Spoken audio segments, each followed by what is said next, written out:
Alors voilà un article, s'il en fallait un, qui résume bien l'esprit de cette loi que j'ai évoquée dans la motion de rejet.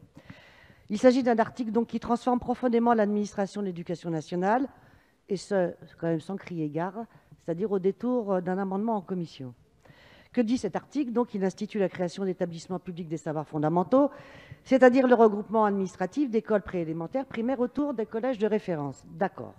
Alors, les arguments employés, on les a vus: favoriser la continuité des enseignements de la maternelle au collège pour éviter une rupture d'un passage à l'autre, et aussi assurer une reconnaissance au directeur d'école. D'ailleurs, je rappelle que cette mesure résulte des résultats de la mission Flash, qui était dédiée donc au statut des directeurs d'école qui précisément n'en ont pas.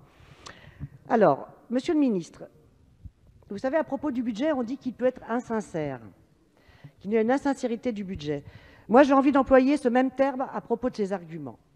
En effet, à ce jour, il n'y a aucune évaluation qui ne permet de valider la pertinence d'un tel dispositif pour pondérer, adoucir le passage primaire-collège.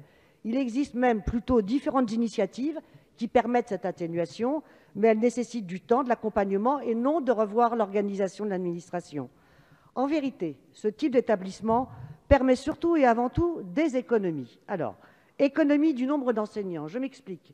Une entité de 105 élèves, dont le ratio est fixé à 25 élèves par classe, aura 5 postes si elle n'est pas fusionnée, c'est-à-dire 23,6 élèves.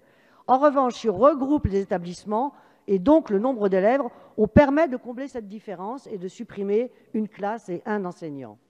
Économie de directeurs, enfin. Il y a 45 000 écoles et 3 500 collèges. Avec ces regroupements, il est à penser que progressivement, avec le temps, le nombre de directeurs diminuera.